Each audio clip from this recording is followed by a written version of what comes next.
أشهد أن لا إله إلا الله أشهد أن محمدا رسول الله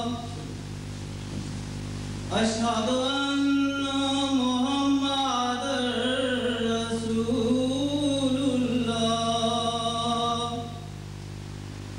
حي على الصلاة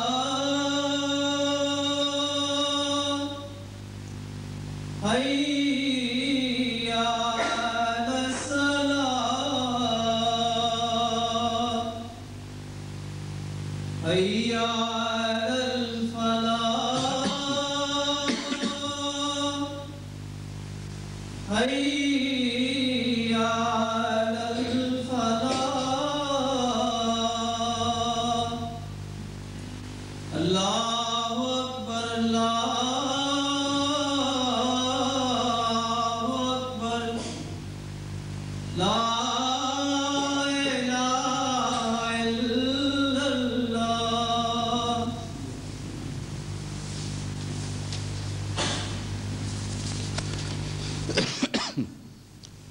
أشهد أن لا إله إلا الله وحده لا شريك له وأشهد أن محمدا عبده ورسوله أما بعد فأعوذ بالله من الشيطان الرجيم بسم الله الرحمن الرحيم الحمد لله رب العالمين الرحمن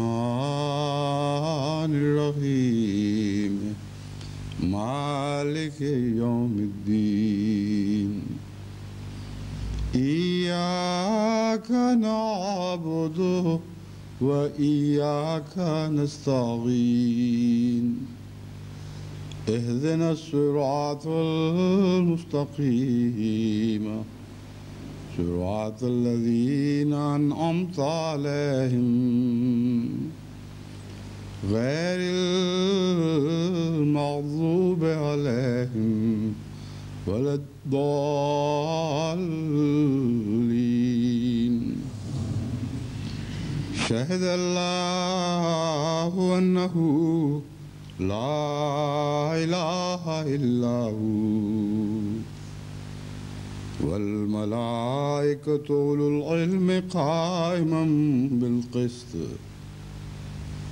شهد الله أنه لا إله إلا هو والملائكة أولو العلم قائما بالقسط لا إله إلا هو العزيز الحكيم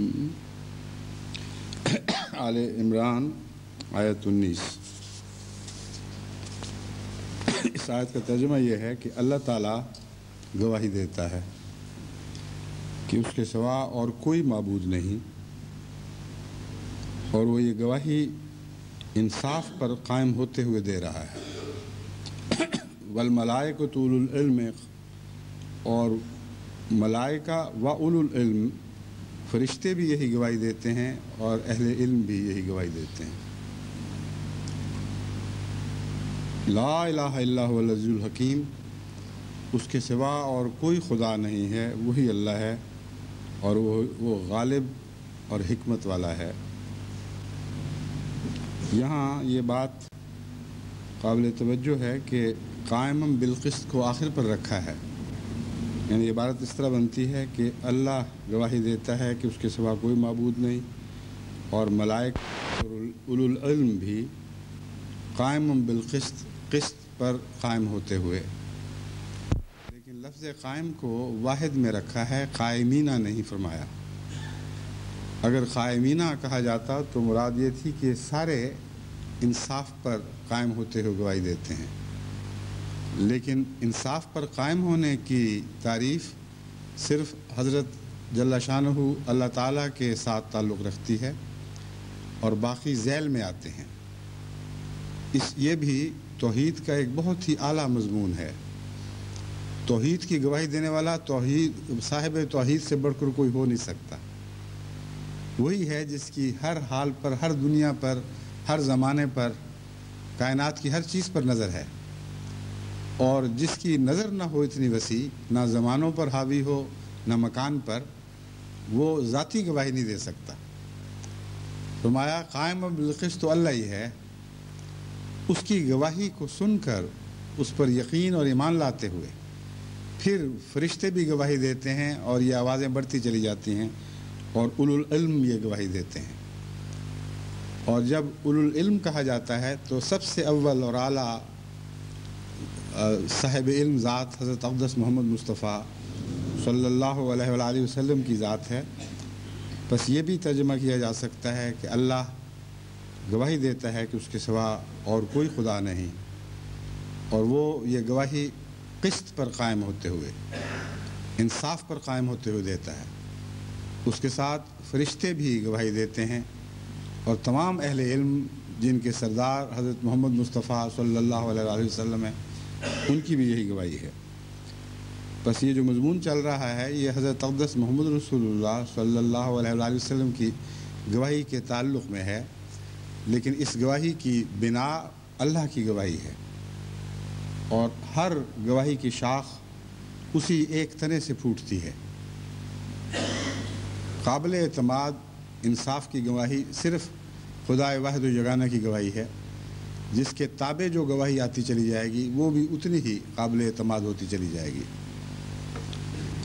اس مضمون پر کچھ اور کہنے سے پہلے میں چند پیغامات کی درخواستوں کا ذکر کرنا چاہتا ہوں۔ خدام الحمدیہ خوشاب کا سالانہ اجتماع 19 اگست سے شروع ہو چکا ہے، اور آج جمعے کو وہ مجھ سے توقع رکھتے ہیں کہ ایک دو کلمے ان کو مخاطب ہو کے بھی کہوں۔ کینیڈا کی مجلس خدام الحمدیہ کا 6واں سالانہ اجتماع آج بیت الاسلام ٹورانٹو میں شروع ہو رہا ہے۔ یہ 20 سے 22 اگست تک جاری رہے گا۔ صدر مجلس نے اس خواہش کا اظہار کیا ہے کہ ان کو بھی اس خطبے میں یاد رکھا جائے۔ چونکہ توحید کا مضمون چل رہا ہے، میں حضرت اقدس مسیح موعود علیہ السلام کے ایک الہام کے الفاظ میں ان تمام مجالس کو اور دنیا کی تمام جماعتوں کو پیغام دیتا ہوں۔ خذوا التوحید التوحیدہ یا ابناء الفارس وبشر الذین آمنوا ان لهم قدم صدق عند ربهم۔ اے ابناء فارس، توحید کو مضبوطی سے پکڑ لو، خبردار توحید کو مضبوطی سے پکڑ لو، اور ان لوگوں کو جو ایمان لائے ہیں یہ خوشخبری دو ان لهم قدم صدق عند ربهم، کہ خدا کی نگاہ میں ان کا قدم سچائی پر پڑ رہا ہے، ان کے رب کی نظر میں ان کا قدم سچائی پر پڑ رہا ہے۔ ان دونوں جملوں کا تعلق دراصل توحید اور اس کے لازمی نتیجے سے ہے۔ یہاں ابناء فارس کو یہ ارشاد فرمایا گیا، لیکن ابناء فارس میں روحانی ابناء فارس لازماً داخل ہیں، کیونکہ ابناء فارس کا مضمون ہی روحانی تعلق سے شروع ہوتا ہے۔ حضرت سلمان فارسی کو حضرت اقدس محمد رسول اللہ صلی اللہ علیہ وآلہ وسلم نے اہل بیت قرار دیا، گویا کہ ان کی ذات کا ایک روحانی تعلق ہے جسے اہل بیت کے تعلق میں تبدیل کر کے ظاہر فرمایا گیا کہ ایک ہی بات ہے، جو روحانی طور پر بیٹا بنے وہ جسمانی طور پر بھی بیٹے ہونے کا کہلانے کا مستحق بن جاتا ہے۔ پھر حضرت مسیح موعود علیہ السلام کا آپ سے تعلق بھی روحانی ہی ہے۔ اہل فارس میں سے آپ تھے مگر آپ کی اولاد میں سے نہیں تھے، کیونکہ حضرت سلمان فارسی کی تو کوئی اولاد نہیں تھی۔ تو دوہرا مضمون ہے کہ جہاں ابناء فارس کا ذکر آئے گا وہاں روحانی اہل بیت لازماً داخل ہوں گے۔ بس خذ التوحید التوحید میں ساری جماعت احمدیہ مخاطب ہے، اور توحید کو اگر آپ مضبوطی سے پکڑ لیں تو پھر یہ خوشخبری ہے، بشر الذین آمنوا ان لہم قدم صدق عند ربہم، ایسے صاحب توحید ایمان والوں کو یہ خوشخبری دے دو کہ ان کا قدم خدا کی نگاہ میں سچائی پر پڑا ہو، اور جس کا قدم خدا کی نگاہ میں سچائی پر قائم ہو اسے دنیا میں کون بہکا سکتا ہے، کون گمراہ کر سکتا ہے؟ بس قیامت تک آپ کی ہدایت پر قائم رہنے کا راز توحید میں ہے۔ اس پیغام کے بعد پھر میں اس مضمون کی طرف متوجہ ہوتا ہوں جس کا پہلے ذکر ہو چکا ہے، لیکن مجھے یہ بتایا گیا کہ ایک روایت جو جنگ احد سے تعلق رکھتی ہے، جب آپ غار میں پناہ گزین تھے، وہ میں نے پوری نہیں پڑھی تھی اور کچھ آخری حصہ اس کا باقی رہ گیا تھا۔ اس کے بعد دوسری روایت شروع کر دی، تو پہلے تو اس کو میں مکمل کرتا ہوں۔ ایک آخری بات چھوٹی سی اس میں رہ گئی تھی، چھوٹی سی تو نہیں، بہت اہم بات ہے، لیکن تھوڑی سی عبارت رہ گئی تھی۔ اس ضمن میں ایک تصحیح بھی ضروری ہے۔ جب میں پڑھ رہا تھا تو لکھا ہوا تھا ابو قحافہ، یعنی حضرت ابو بکر کے متعلق، اور مجھے تعجب ہوا کہ آپ تو ابن ابی قحافہ کے طور پر مشہور ہیں، ابو قحافہ تو آپ کے والد تھے، تو روایت میں ابو قحافہ کیوں لکھا گیا ہے؟ مگر وہ وقت ایسا نہیں تھا کہ میں اس بحث میں الجھتا، جو پڑھا اس پر گزر گیا، لیکن بعد میں جب اصل الفاظ نکالے تو واقعتاً روایت غلط لکھی گئی تھی۔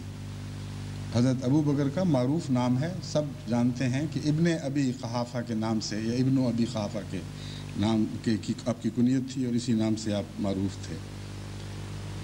اس کے بعد وہ جو روایت کا حصہ ہے، میں کچھ پہلا حصہ ساتھ ملا کر پڑھتا ہوں۔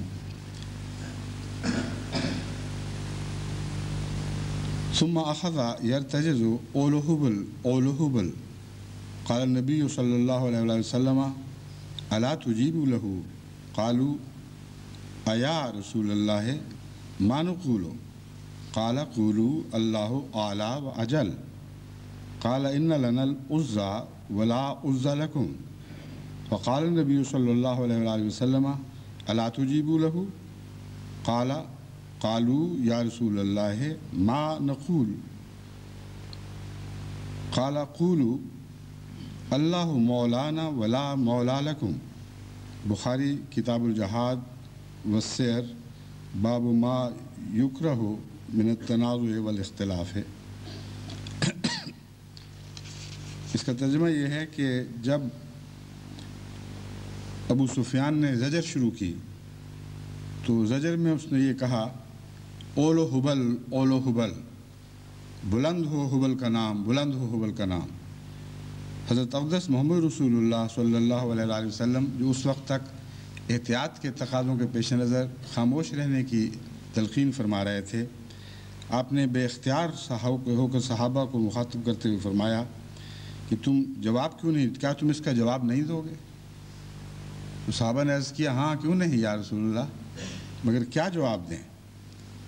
آپ نے فرمایا کہ یہ جواب دو، اللہ اعلیٰ و اجل، اللہ سب سے بلند ہے اور سب سے زیادہ روشن ہے، سب سے زیادہ نمایاں ذات ہے اس کی جو چھپائی نہیں جا سکتی۔ اس پر ابو جہل نے یہ اعلان کیا،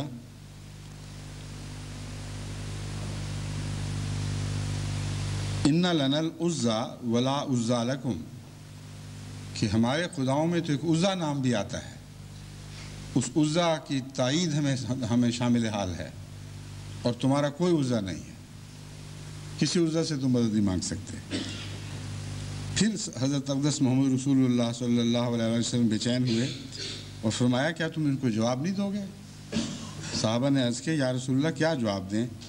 فرمایا، کہو اللہ مولانا ولا مولا لکم، اللہ ہمارا مولا ہے اور ولا مولا لکم، اور تمہارا کوئی مولا نہیں ہے۔ اس ضمن میں ایک اور تصحیح بھی کروں، میں نے یہ روایت میں جو زبانی یاد تھی اس وقت یہ کہا تھا کہ غالباً ابن مسعود کی یہ روایت ہے جس میں غلام کو مارنے کا ذکر ہے، غالباً احتیاطاً کہا تھا کیونکہ مجھے پوری طرح یاد نہیں تھا، مسعود نام یاد تھا لیکن یہ نہیں پتہ تھا کہ ابو مسعود ہیں یہ ابن مسعود۔ تو میں نے تحقیق کروائی تو پتہ چلا کہ وہ روایت ابو مسعود کی ہے۔ ابن مسعود میں ضمناً آپ کو بتاتا چلوں کہ ان ابتدائی صحابہ میں سے ہیں جنہوں نے بہت چھوٹی عمر میں بیعت کا شرف حاصل کیا، اور یہ فرمایا کرتے تھے کہ میں 6 نمبر کا مبایع ہوں، میں نے 6 نمبر پر حضور صلی اللہ علیہ وسلم کی بیعت کی۔ اور بیعت کا واقعہ بھی بہت دلچسپ ہے۔ یہ کسی کی بکریاں چرا رہے تھے تو حضرت رسول اکرم صلی اللہ علیہ وسلم اور حضرت ابو بکر کا وہاں سے گزر ہوا، اور آپ کو بھوک بھی ہوگی اور پیاس بھی۔ آپ نے اس بچے کو مخاطب کرتے ہوئے کہا کہ ہمیں ایک بکری کا دودھ دو۔ تو یہ بڑے سعید فطرت تھے، انہوں نے کہا کہ یہ میری بکریاں نہیں ہیں، کسی کی ہیں، اور میں امین ہوں، میں امانت میں خیانت نہیں کر سکتا۔ حضرت صلی اللہ علیہ وآلہ وسلم کو خدا پر ایسا کامل اعتماد اور یقین تھا کہ اسی وقت فرمایا کہ تم بکری کا دودھ دو اور میں تمہیں بتاتا ہوں کہ اس دودھ میں کوئی کمی نہیں آئے گی، اللہ تعالیٰ خود کمی پوری فرمائے گا اور تمہاری امانت قائم رہے گی۔ ابو مسعود کہتے ہیں کہ جب میں نے دودھ دوہا اور ان کو پلایا تو دیکھتے دیکھتے تھن دوبارہ بھر گیا اور اسی طرح بھر گیا۔ کہتے ہیں یہ نشان دیکھ کر ہی میں نے اسلام قبول کرنے کا فیصلہ کر لیا، اور بہت جلد پھر اس کے بعد حضور صلی اللہ علیہ وسلم کی خدمت میں حاضر ہوئے۔ یہ ہے ابن مسعود۔ ابو مسعود وہ ہیں جو انصاری، ابو مسعود انصاری، یہ بدری بھی کہلاتے تھے۔ تو یہ اور ہیں، اور حضرت ابن مسعود اور ہیں۔ جو روایت تھی وہ ابو مسعود کی تھی۔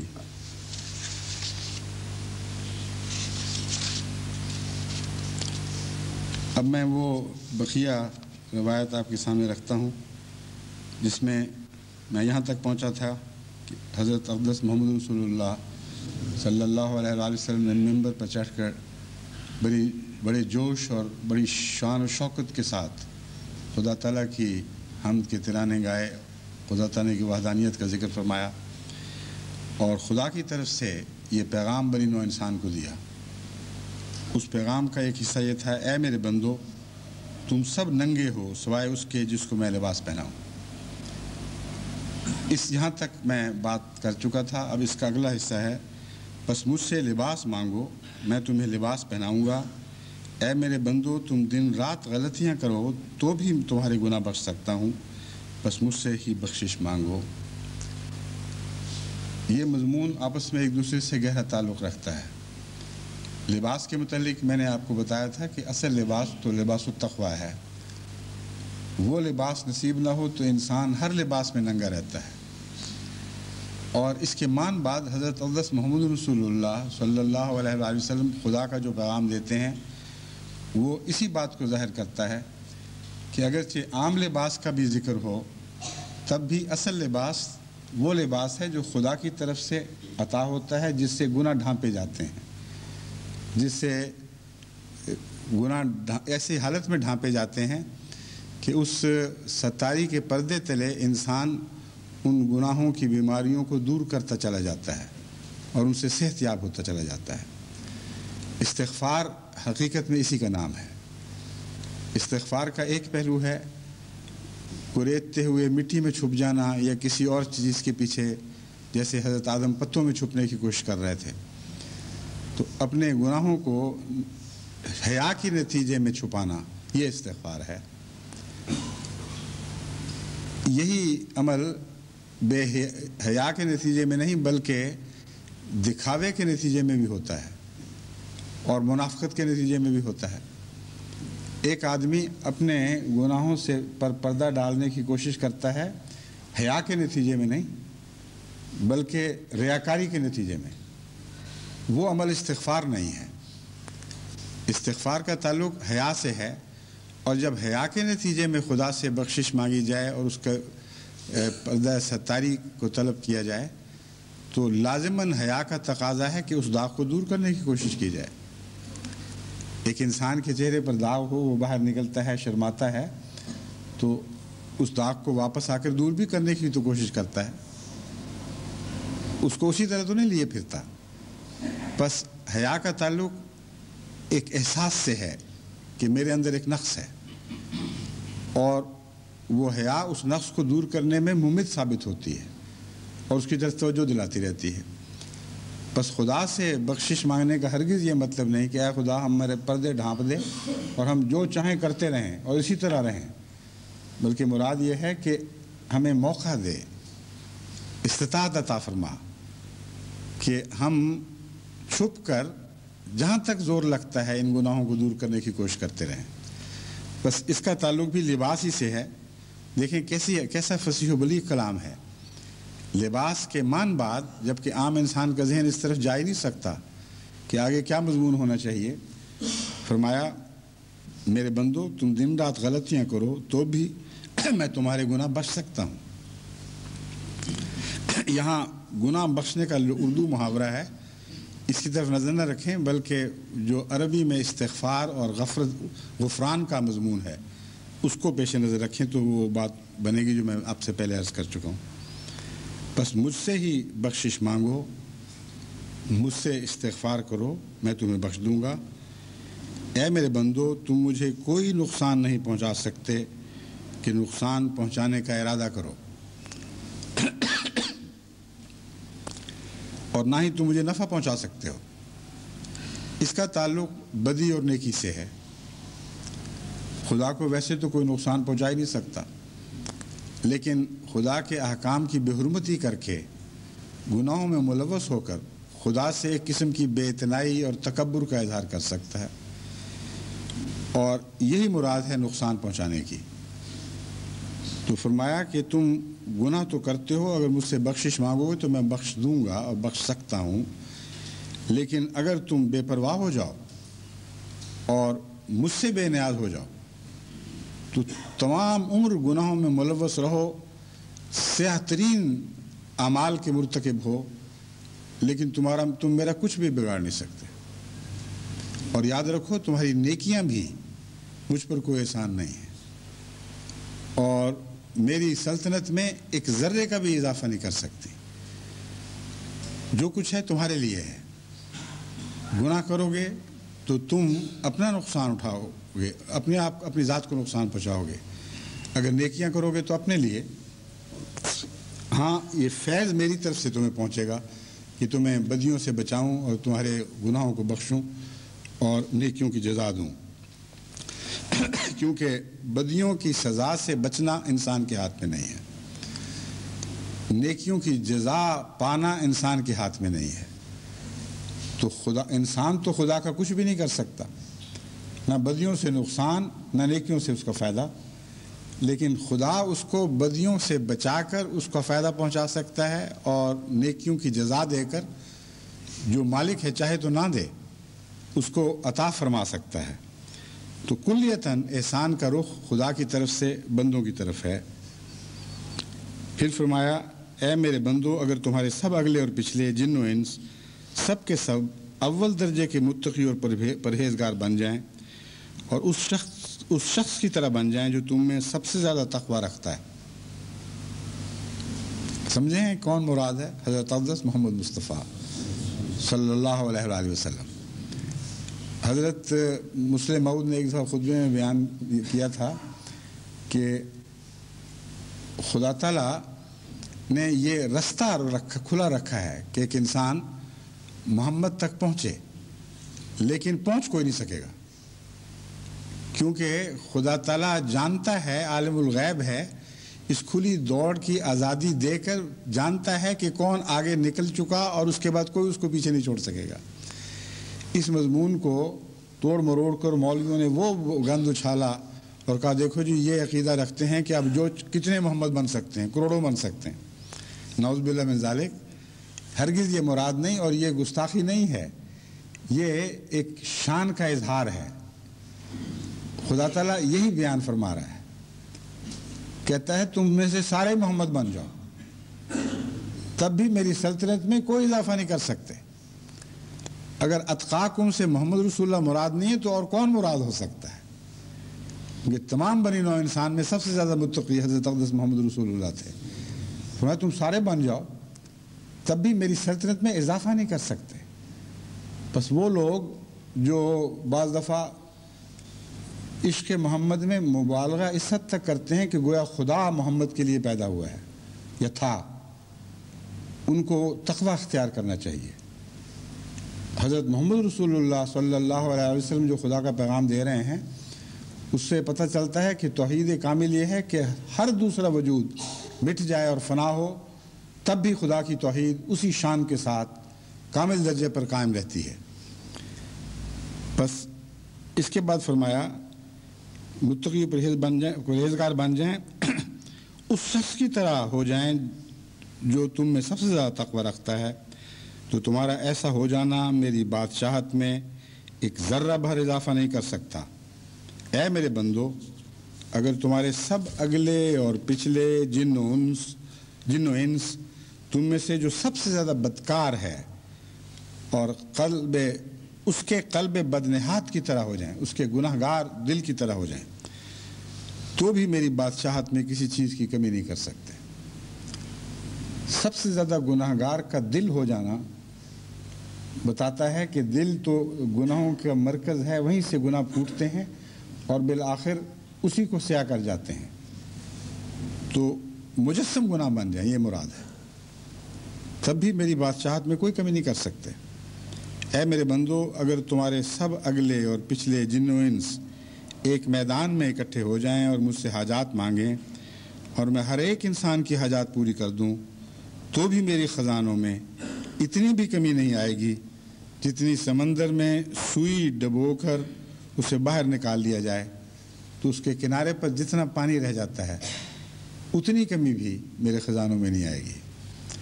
تم نے جو کچھ مانگنا ہے سب کچھ مانگ لو اور میں سب کچھ عطا کر دوں. اسی وجہ سے حضرت اقدس محمد رسول اللہ صلی اللہ علیہ وسلم دعا کے وقت تنگ نظری سے منع فرماتے تھے. دعا کرنی ہے تو کھل کے مانگو، بہت اچھا مانگو، جتنا مانگ سکتے ہو مانگو. وہ مالک ہے، وہ اتنا ہی دے گا جتنا تم ہضم کر سکتے ہو. اس میں ایک پیغام ہے سوئی کے ناکے کی مثال میں جسے ہمیں سمجھنا چاہیے. فرمایا گیا ہے کہ تم سب مانگو اور میں سب کچھ دے دوں، تب بھی نقصان نہیں کر سکتے. تو پھر خدا کیوں نہیں دے دیتا؟ ہر روز لوگ مانگتے ہیں اللہ دونوں جہان کی بادشاہتیں دے دیں، اور سارے مل کر یہ مانگیں کہ اے خدا ہمیں ساری زمین کی بادشاہت دے دے. تو خدا کیا ہر انسان کو یہ دے دے گا؟ اور کیوں نہیں دیتا؟ سوئی کی مثال نے واضح کر دیا ہے کہ خدا کا تم کو عطا کرنا تمہارے ظرف کے مطابق ہوتا ہے. دے تو سکتا ہے مگر تم سنبھال بھی سکتے ہو کہ نہیں؟ تمہیں اس کی توفیق بھی ہے کہ نہیں؟ کتنا ہی وسیع سمندر ہو، اس میں سوئی ڈبو گے اور نکالو گے تو ایک معمولی سی ایک فلم سی اس کے اوپر آ جائے گی پانی کی، اس سے زیادہ کچھ نہیں لگ سکتا. تو ساری عمر سوئی ڈوبی رہے، ساری عمر سے مراد ہے ہمیشہ کے لیے ڈوبی رہے، نکلے گی تو اتنا ہی پانی لے گی جتنی اس کی توفیق ہے. اس سمندر کا قصور نہیں ہے، یہ سوئی کا قصور ہے. بس دیتے ہیں بادہ ظرف قدا خار دیکھ کر. اللہ دے تو سکتا ہے مگر دیتا اتنا ہے جتنا توفیق ہو. چنانچہ قرآن کریم فرماتا ہے کہ وَإِن مِّن شَيْءٍ إِلَّا عِندَنَا خَزَائِنُهُ وَمَا نُنَزِّلُهُ إِلَّا بِقَدَرٍ مَّعْلُومٍ، کہ کوئی ایسی چیز نہیں ہے جس کے ہمارے پاس خزانے نہ ہوں مگر ہم ان خزانوں کو قدر کے مطابق اتارتے ہیں. قدر سے مراد وقت کا اندازہ بھی ہے اور وہ لوگ بھی ہیں جن کے لیے خزانے اتارے جاتے ہیں، ان کی توفیق کے مطابق خزانوں کے منہ کھولے جاتے ہیں. اب آپ دیکھیں کہ جب تک انسان کو انٹرنل کمبسچن انجن بنانے کی توفیق نہیں ملی، تیل کا خزائن کا اس کو کچھ علم نہیں تھا، نہ اس طرف نظر تھی.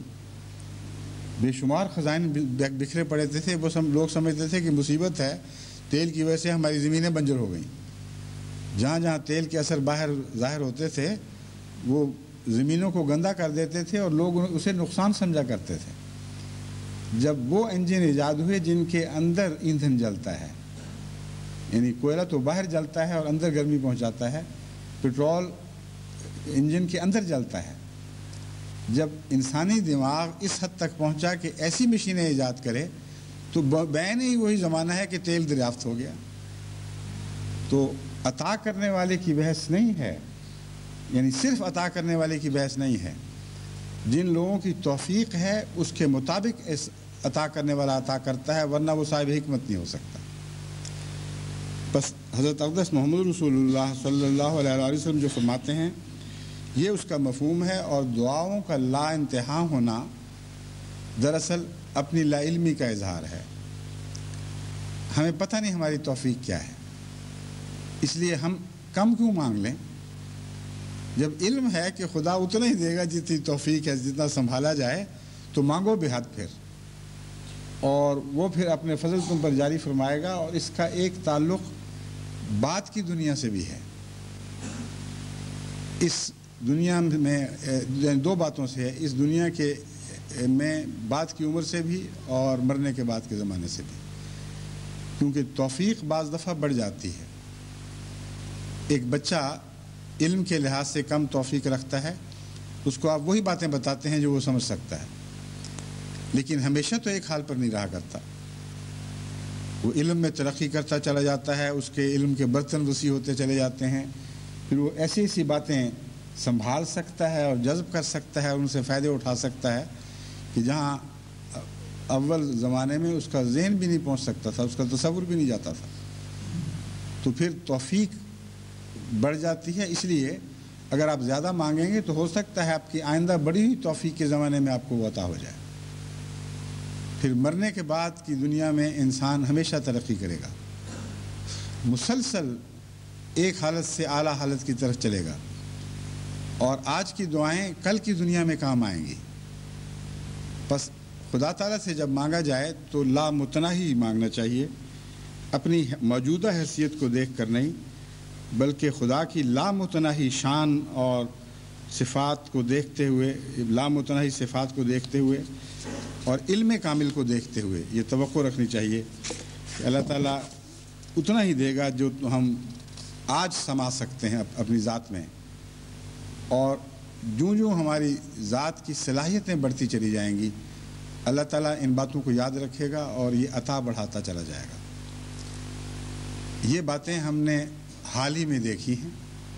حضرت مسیح موعود علیہ السلام نے خدا سے جو مانگا تھا اس کے بہت سے حصے آج ہم نے اترتے دیکھے ہیں، کیونکہ اس زمانے میں جماعت میں وہ صلاحیت نہیں تھی، اب وہ صلاحیتیں پیدا ہوئی ہیں، زمانے میں وہ صلاحیتیں نہیں تھیں جو اب پیدا ہوئی ہیں، اور ان صلاحیتوں کے مطابق خدا تعالیٰ نے ان دعاؤں کو یاد رکھا اور حضرت مسیح موعود علیہ السلام سے وعدہ کیا کہ ہاں میں دوں گا، اور ایسی شان سے وہ وعدے پورے کیے کہ عقل دنگ رہ جاتی ہے۔ بس مانگتے ہوئے یاد رکھیں کہ وہی ایک ذات ہے جس سے مانگنا ہے، کسی اور سے نہیں مانگنا، اور اسی کے آگے دامن پھیلانا ہے، اور اسی سے یہ توفیق مانگنی ہے کہ خدا غیر اللہ کا محتاج نہ کرے۔ اس ضمن میں جماعت کے غریب طبقے کو نصیحت کرتا ہوں کہ بعض دفعہ وہ مانگتے تو نہیں مگر طرز ایسی اختیار کرتے ہیں جو مانگنے کے مترادف ہو جاتی ہے۔ مجالس میں بیٹھ کر اپنی غربت کے حال بیان کرتے ہیں، خطوں میں تفصیل لکھتے ہیں، اور عادت ہے بعض لوگوں کو بیچاروں کو کہ وہ بیان کرتے ہیں بار بار، حالانکہ غربت سے طبعاً انسان شرماتا ہے، اپنی کم مائیگی اور بے بسی پر انسان کو اپنی ذات پر تو رونا آتا ہے لیکن بیان کرنے سے شرماتا ہے، یعنی یہ صحیح فطرت ہے۔ جب بیان کرتا ہے تو مراد یہ ہے کہ لوگوں کو علم ہو کہ میں ہوں کیا، اور اس کے نتیجے میں لوگ مجھے کچھ دیں۔ اگر بے اختیاری کی حالت میں ایسا ہو تو گناہ نہیں ہے، مگر قول سدید سے کام لینا چاہیے۔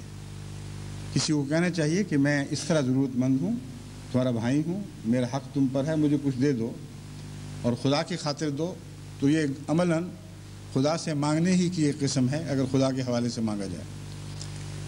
لیکن بعض لوگ بہانہ یہ بناتے ہیں کہ ہم دعا کے لیے کہہ رہے ہیں، اور مراد یہ ہوتی ہے کہ جس کو دعا کے لیے کہہ رہے ہیں اس کی دعا سے زیادہ اس کی عطا پر اعتماد ہے.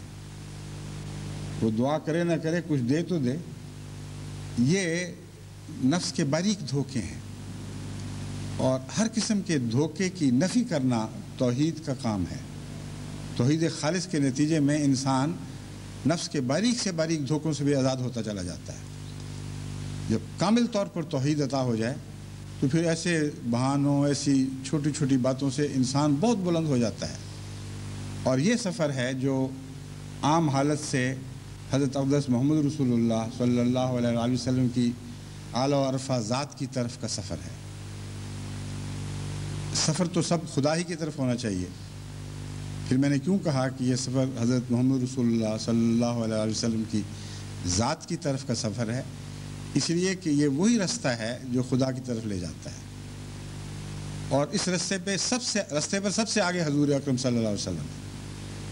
تو آپ پیچھے پیچھے خدا کی طرف سفر تو کر سکتے ہیں، آگے بڑھ کر وہ سفر نہیں کر سکتے. اس لیے من یطع اللہ والرسول کا پیغام سمجھ آ جاتا ہے. فاولئک مع الذین انعم اللہ علیہم.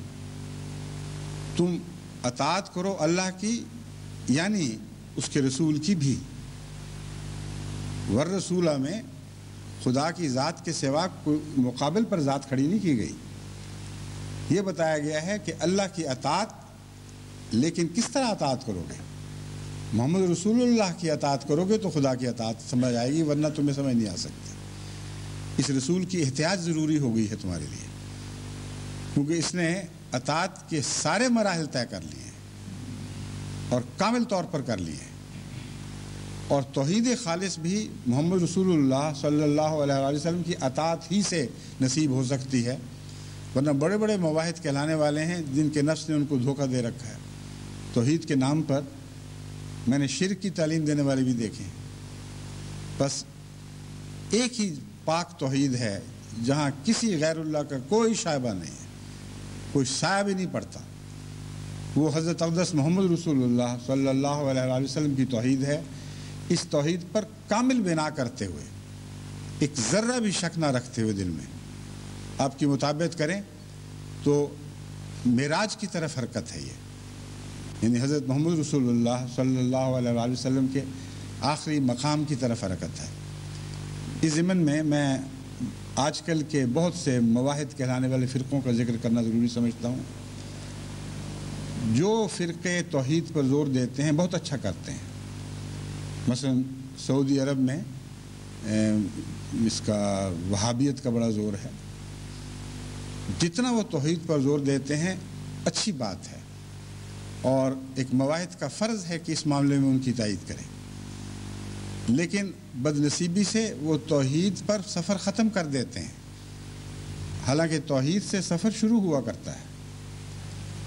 توحید سے جو سفر شروع ہوتا ہے وہ زمین پر انسان کو نہیں رہنے دیتا، وہ مادوں کے ساتھ لپٹائے نہیں رکھتا، وہ رفعت عطا کرتا ہے. اس کے اندر روحانیت لازم ہے. توحید ایک زندہ حقیقت کا نام ہے، ایک مردہ جسم کا نام نہیں ہے. بس وہ لوگ جو توحید پر زور دیتے ہیں اور جسم مردہ رکھتے ہیں، یعنی روحانی جسم ان کے مردہ ہیں، ان میں روح نہیں رہتی، اور دعا کی طرف توجہ نہیں ہے، ان میں اولیاء نہیں پیدا ہوتے، ان میں بلندیوں کی طرف، رفتوں کی طرف پرواز کرنے والے وجود پیدا نہیں ہوتے. ان کی توحید وہ توحید نہیں ہے جو حضرت اقدس محمد رسول اللہ کی توحید تھی، کیونکہ اس توحید سے تو ایسی پرواز عطا ہوتی ہے کہ اس مقام سے آگے لے جاتی ہے جہاں کہا جاتا ہے کہ جبریل کے پر جل گئے. ایک محاورہ ہے کہ حضرت جبریل بھی اگر اس سے آگے بڑھتے تو پر جل جاتے. پس توحید رفتوں کا ہی دوسرا نام ہے. وہ زمین سے اٹھاتی ہے اور لامتناہی بلندیوں تک لے جاتی ہے. اگر آپ توحید پر قائم ہیں اور سچے ہیں تو آپ کی روحانی ترقی ضروری ہے. اگر مواحد کہلاتے ہیں اور نہ سچی خوابیں آتی ہیں، نہ دعاؤں کی توفیق پاتے ہیں، نہ دعاؤں کا پھل ملتا ہے، تو بڑی جہالت کی بات ہے، بے وقوفی ہے کہ ہم توحید پر ہیں حالانکہ توحید پر نہیں ہیں. اب ہمارے جلسہ سالانہ کے بعد جو تبصرے علماء کی طرف سے چھپے ہیں اس میں میری طرف یہ بیان منسوب کرتے جو ٹھیک تھا کہ جماعت احمدیہ خدا کے فضل سے وہ زندہ جماعت ہے جس کا سارے عالم میں اللہ سے تعلق ہے، اور ہمیں دعاؤں کے پھل ملتے ہیں، ہم معجزے دیکھتے ہیں، خدا ہم سے ہم کلام بھی ہوتا ہے، ہمیں سچی خبریں بھی دکھاتا ہے اور ہمارے حق میں عظیم الشان کام دکھاتا ہے۔ یہ اپنے الفاظ میں مختصر لکھا ہوا ہے کہ مرزا طاہر کا کیسا مضحک کا خیز بیان ہے، اتنا مضحک کا خیز کہ خدا ہم پر مہربان ہوتا ہے، خدا ہم سے ہماری دعائیں قبول کرتا ہے، خدا ہمیں نشان دکھاتا ہے۔ وہ لوگ، اور یہ وہ اس فرقے سے تعلق رکھنے والے مولوی صاحب ہیں جن کا بیان ہے جو موحد کہلاتے ہیں، جن کی توحید نور تقوی سے آ رہی ہو، جن کا اللہ سے گہرا محبت کا تعلق قائم نہ ہو، وہ توحید ایک خالی جسم بن جاتی ہے، اس میں جان نہیں پڑتی۔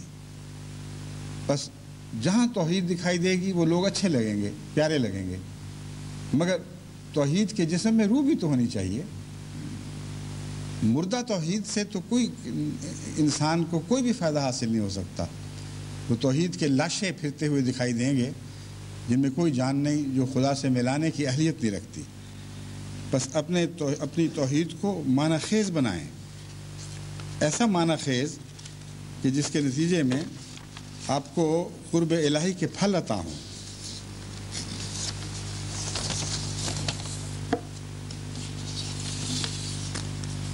حضرت اقدس محمد رسول اللہ صلی اللہ علیہ وآلہ وسلم کا سفر، جیسا کہ میں نے بیان کیا ہے، توحید سے شروع ہوا، توحید پر ختم نہیں ہوا، اور توحید پر چلتے ہوئے آپ نے جان دی ہے۔ اور یہ سفر مجھے کامل یقین ہے کہ توحید کا سفر وصال الہی کے بعد مستقلاً جاری رہنے والا سفر ہے۔ اگر خدا لا متناہی ہے تو کوئی وجود خواہ کتنا ہی بلند مقام رکھتا ہو، اپنی موت تک خدا کو کامل طور پر پا ہی نہیں سکتا۔ مرنے کے بعد کی زندگی میں اس کا سفر ہمیشہ خدا کی طرف جاری رہنے والا سفر ہے، اور اس سفر میں سب سے آگے حضرت اقدس محمد رسول اللہ صلی اللہ علیہ وآلہ وسلم کا قدم پڑتا ہے، اور اسی کا نام قدم صدق ہے۔ بس ہم سے یہ وعدہ فرمایا گیا ہے کہ اگر تم توحید پر قائم رہو گے تو حضرت مسیح موعود علیہ السلام کو الہاماً یہ بتایا گیا، خوشخبری دی دو ان لوگوں کو کہ تمہیں قدم صدق عطا ہوگا، اس راہ پر قدم رکھنے کی توفیق ملے گی جس راہ پر حضرت محمد رسول اللہ کے قدموں کے نشان ملتے ہیں۔ ان کے پیچھے پیچھے تم لامتناہی ترقیات کی طرف گامزن ہو جاؤ گے۔ آپ کی نبوت کے آغاز پر آپ نظر ڈال کے دیکھیں، یعنی حضرت رسول اکرم صلی اللہ علیہ وآلہ وسلم کی نبوت کے آغاز پر نگاہ ڈالیں تو یوں معلوم ہوتا ہے کہ توحید اور اسلام ایک ہی چیز کے دو نام ہیں۔ سب سے زیادہ زور آغاز ہی سے توحید پر دیا گیا، اور سب سے زیادہ قربانی توحید کے نام پر دی گئی ہے۔ توحید کے ساتھ غیر اللہ کی نفی بھی شامل تھی۔ حضرت صلی اللہ علیہ وآلہ وسلم نے لا الہ الا اللہ جب فرمایا تو لا الہ کے مضمون کو بھی خوب کھول کر قوم کے سامنے بیان فرمایا۔ ان کے تمام جھوٹے بتوں کی نفی کر دی، ان کے تمام فرضی خداؤں کو مار کے دکھایا، اور بتایا کہ کچھ بھی نہیں ہے، صرف ایک ہے جو خدا واحد و یگانہ ہے۔ اس پر قوم بہت غصے میں آئی، اور بار بار حضرت اقدس محمد رسول اللہ صلی اللہ علیہ وآلہ وسلم کو ڈرا دھمکا کر ان باتوں سے باز رکھنے کی کوشش کی گئی، اور جب کسی طرح ان کی پیش نہیں گئی تو حضرت ابو طالب کے پاس پہنچے جو آپ کے چچا تھے، اور عرب کے دستور کے مطابق عرب سرداروں میں سے ایک ایسے سردار تھے کہ جن کی پناہ میں اگر کوئی ہو تو اس پر ہاتھ ڈالنا خطرے کا موجب تھا، یعنی خواہ کسی کتنا ہی طاقتور قبیلہ ہو، اگر کسی بڑے سردار کی پناہ میں کوئی شخص ہو تو اس پناہ میں آئے ہوئے شخص پر ہاتھ ڈالنے سے ڈرتا تھا۔ اور یہی ایک تردد تھا جو حضرت اقدس محمد رسول اللہ پر ظالمانہ حملے کی راہ میں ایک روک بنا ہوا تھا۔ لیکن کفار مکہ کا صبر آخر ٹوٹ گیا. وہ ابو طالب کے پاس پہنچے اور یہ بتایا کہ دیکھو یہ ہمیں ایسے سے سخت لفظوں سے یاد کرتا ہے، ہمارے بتوں کو جھوٹا کہتا ہے، ہمیں بے وقوف کہتا ہے اور ایسی دل آزار باتیں کرتا ہے کہ اب ہماری برداشت سے بڑھ گئی ہیں. اگر تم نے اس اپنے بھتیجے کو نہ روکا تو ہم نہ صرف یہ کہ اس کے امن کی ضمانت نہیں دیتے بلکہ تم سے بھی اپنے امن کا ہاتھ اٹھاتے ہیں، اور تمہیں اگر اس کے بعد کوئی گزند پہنچا تو ہم اس کے ذمہ دار نہیں ہیں. وہ اس پر بہت گھبرائے اور حضرت اقدس محمد رسول اللہ کو بلایا اور مخاطب ہوئے، اے میرے بھتیجے، اب تیری باتوں کی وجہ سے قوم سخت مشتعل ہو گئی ہے اور قریب ہے کہ تجھے ہلاک کر دیں، اور ساتھ ہی مجھے بھی. تو نے ان کے عقل مندوں کو سفیہ قرار دیا اور ان کے بزرگوں کو شر البریہ کہا، ان کے بزرگوں کو آسمان کے نیچے بدترین مخلوق کہا. یہ وہی شر البریہ کا لفظ ہے جو بعد کے زمانے میں آنے والے مولویوں کے متعلق حضرت محمد رسول اللہ نے خود استعمال فرمایا ہے. اس لیے جس طرح لوگ اس وقت ظالم مشتعل ہوئے تھے اس لفظ سے، اب بھی اگر ظالموں نے مشتعل ہونا تو ہو، اس میں ہم بے اختیار ہیں. یہ وہ لفظ ہے جو حضور اکرم صلی اللہ علیہ وآلہ وسلم نے اولین کے ظالموں کے متعلق بھی استعمال فرمایا اور آخرین میں پیدا ہونے والے ظالموں کے متعلق بھی استعمال فرمایا. تو بہرحال اس سے بہت لوگوں نے تیش کھایا اور غصے میں آ کر یہ آخری الٹیمیٹم دیا.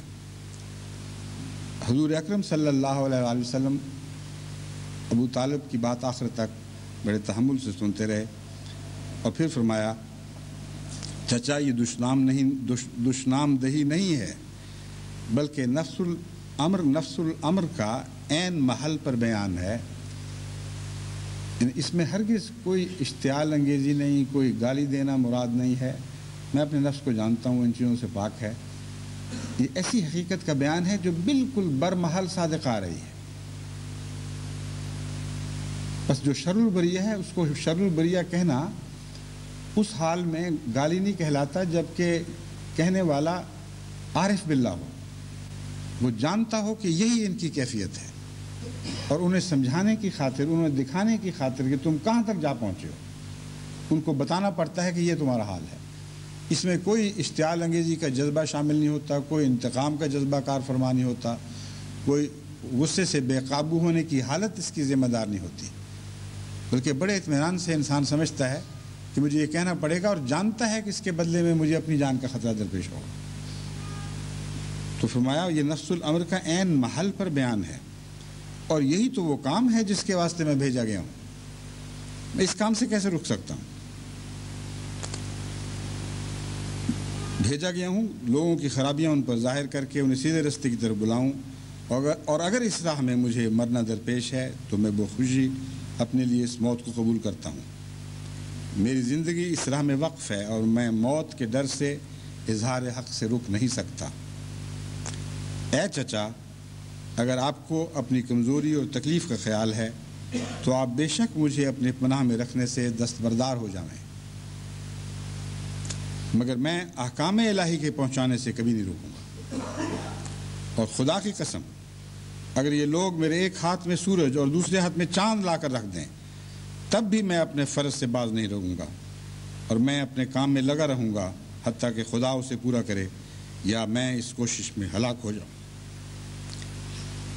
اس وقت بیان توحید کے ساتھ آپ میں اس قدر شان پیدا ہو گئی تھی، اس قدر آپ کے کلام میں جلال تھا اور ایسا روب تھا کہ آپ نے دیکھا کہ ابو طالب کھڑے رو رہے تھے، ان کی آنکھوں سے آنسو جاری تھے. اس نے کہا میرے بھتیجے جو چاہتا ہے کر، میں تیرے ساتھ رہوں گا، میں کبھی تیرا ساتھ نہیں چھوڑوں. بس یہ حضرت مسیح موعود علیہ السلام کا منشا ہے. جب توحید کا بیان کرتے ہو، خدا کی عظمت اور جلال کا ذکر کرتے ہیں، تو اس میں گہری سچائی کے ساتھ ایک خاص شان اور شوکت پیدا ہو جانی چاہیے، اور وہ گہری سچائی تمہیں طاقت بخشنے والی ہو، ہر قسم کے خطرات سے تمہیں بے پرواہ کر دے.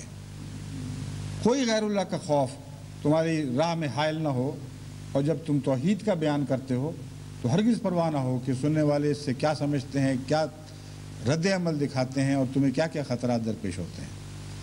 تو توحید کا اقرار ایک عمل کے نیک اعمال، اپنا انسان کے نیک اعمال میں بھی تبدیل ہو جاتا ہے۔ یہ وہ اقرار ہے جس کے نتیجے میں انسان خدا کی راہ میں دقتیں برداشت کرنے کی اہلیت اختیار کرتا ہے، ہر قسم کی تکلیفیں اٹھانے کی طاقت پاتا ہے، اور اس راہ میں وہ سب کچھ کر دکھاتا ہے جس کے وہ دعوے کرتا ہے۔ حضرت صلی اللہ علیہ وسلم نے توحید کی راہ میں جو کچھ دکھ اٹھائے ان کی تفصیل تو آپ کی سیرت پر ہر جگہ پھیلی پڑی ہے۔ وہ اس وقت اس کے بیان کی تفصیل، اس بیان کے تفصیلی ذکر کا موقع نہیں ہے، یعنی موقع تو ہے یعنی وقت نہیں ہے۔ میں سمجھتا ہوں یہ خطبات کا سلسلہ پھر یہ بہت ہی لمبا ہو جائے گا، وہ انشاءاللہ بعد میں کسی اور موقع پر سیرت کے بیان میں باتیں پیش کی جائیں گی۔ میں آپ کو آپ کے حوالے سے بتانا چاہتا ہوں کہ آپ نے جب توحید کا پیغام دنیا میں پہنچانا ہے تو یاد رکھیں کہ اس راہ میں تکلیفیں دیے جائیں گے، اور اگر آپ خالص توحید پر قائم ہیں اور سچے دل سے توحید کا اقرار کرنے والے ہیں تو جس طرح حضرت محمد رسول اللہ صلی اللہ علیہ وآلہ وسلم نے مواہد پیدا فرمائے اور عملاً انہوں نے ثابت کر دکھایا کہ توحید کے لیے وہ ہر قربانی کے لیے تیار ہے، ویسے نمونے آپ کو پکڑنے ہوں گے، ورنہ آپ اولین میں کیسے شامل ہوں گے؟ اولین کے نمونے ہمارے سامنے کھول کر پیش کر دیے گئے ہیں، اور اس نسبت سے ہمیں آخرین میں ویسے ہی نمونے دکھانے ہوں گے، اور ویسے ہی نمونے ہم خدا کے فضل سے دکھا رہے ہیں۔ جب میں دکھانے ہوں گے کہہ رہا ہوں تو آئندہ آنے والی نسلوں کو مستقبل کی یہ تعلیم دے رہا ہوں، لیکن میں جانتا ہوں کہ اس زمانے میں جتنا توحید کے لیے جماعت احمدیہ نے قربانیاں کی ہیں، دکھائی ہیں، دنیا کے پردے پر ساری دنیا کی توحید کے لیے قربانیاں ایک طرف کر دیں تو اس کے مقابل پر ان کی کوئی حیثیت نہیں۔ اس زمانے میں توحید کے نام پر سوائے جماعت احمدیہ کے کسی کو سزا نہیں دی جا رہی۔ زبانی دکھ، طرح طرح کے ظلم و ستم کے چرکے ایسے سے گندے بیانات کی صورت میں جماعت احمدیہ کے خلاف جاری ہوتے رہتے ہیں، بلکہ مسلسل ایک سلسلہ چلتا چلا جا رہا ہے، اور زندگی کے ہر شعبے سے تعلق رکھنے والا اس معاملے میں ایک دوسرے سے سبقت لے جاتا ہے۔ جہاں بھی جماعت احمدیہ کے اوپر حملے کا ذکر آئے، وہاں حملے کا مضمون چلے، وہاں الا ماشاءاللہ چند شرفاء اور شریف النفس لوگوں کے سوا ہر شخص دوسرے کی تائید میں شامل ہو جاتا ہے۔ عدلیہ کی طرف جائیں تو وہاں بھی یہ ظلم بڑی بھیانک صورت میں اپنی انتہا تک جا پہنچا ہے، اور توحید کو ایک ایسا جرم قرار دیا جا رہا ہے کہ جیسے سلمان رشدی نے حضرت محمد رسول اللہ کے تقدس اور اسلام کے تقدس پر بہت ہی ظالمانہ اور بہیمانہ حملے کیے تھے، اس کی مثالیں دے کر یہ کہا جا رہا ہے کہ احمدی کا توحید کا بیان ہمیں ایسا ہی ظلم تکلیف دیتا ہے جیسے سلمان رشدی کا یہ بیان کہ قرآن کریم شیطان کی نازل کردہ آیتیں تھیں، خدا کی نازل کردہ آیتیں نہیں تھیں۔ اس سے بڑی بدبختی کسی قوم کی تصور میں نہیں آ سکتی۔ ایک طرف سلمان رشدی ہے جو یہ اعلان کرتا ہے کہ یہ خدا کا کلام نہیں ہے، کلام جو محمد مصطفیٰ صلی اللہ علیہ وآلہ وسلم کے قلب مطہر پر نازل ہوا تھا، بلکہ سراسر شیطان کا کلام ہے۔ اور آج کے شر البریہ یہ کہتے ہیں کہ یہ جب احمدی کہتا ہے لا الہ الا اللہ محمد رسول اللہ، کہ میں گواہی دیتا ہوں کہ خدا کے سوا اور کوئی معبود نہیں اور محمد اس کا بندہ اور رسول ہے، تو یہ ہمیں کلام ایسا دکھ پہنچاتا ہے جیسے سلمان رشدی کو آزاد چھوڑ دیا جائے۔ اور پاکستان کی گلیوں میں اگر ایسے سلمان رشدی آزاد چھوڑ دیے گئے جو جگہ جگہ لا الہ الا اللہ کا اعلان کرتے پھریں گے، تو ان لوگوں کی امن کی کوئی ضمانت نہیں دی جا سکتی، جس کا دل چاہے ان کو قتل کرتا پھرے، جس کا دل چاہے ان کے مال لوٹے۔ اس توحید کے لیے جس طرح اولین نے قربانیاں دی تھیں، خدا کی قسم آج آپ ہیں جو توحید کے لیے ایسی قربانیاں پیش کر رہے ہیں۔ میں وہ مثالیں چند آپ کے سامنے رکھوں گا تو پھر آپ دیکھنا کہ کس طرح پاکستان کی گلیوں میں مکے کی گلیوں کے واقعات دہرائے جا رہے ہیں۔ وہ تاریخ اثر نو ہمارے خون سے لکھی جا رہی ہے، ہماری عزت و قربانیوں سے وہ تاریخ دہرائی جا رہی ہے۔ بس ہم محض دعوے دار ہی نہیں ہیں توحید کے، ہم توحید کو اپنے اعمال میں جاری کر چکے ہیں۔ آج ایک ہم ہی تو ہیں جو توحید کے نام پر ہر قسم کے ابتلاؤں میں مبتلا کیے گئے اور ہر ابتلا سے ثابت قدم باہر نکلے ہیں۔ اسی کا نام قدم صدق ہے۔ اللہ تعالی ہمیشہ جماعت احمدیہ کو قدم صدق عطا فرماتا رہے۔ یہی وہ قدم ہے جو محمد مصطفیٰ کی غلامی میں معراج تک پہنچتا ہے۔ ہمیں اس معراج کے قدموں تک پہنچنے کا بھی تصور نہیں آ سکتا، مگر یہ وہ راہ ہے جس میں جس قدم پر بھی، یعنی محمد مصطفیٰ کے جس نقش قدم پر بھی ہماری جان جائے گی، خدا کی قسم وہی ہمارا معراج ہوگا۔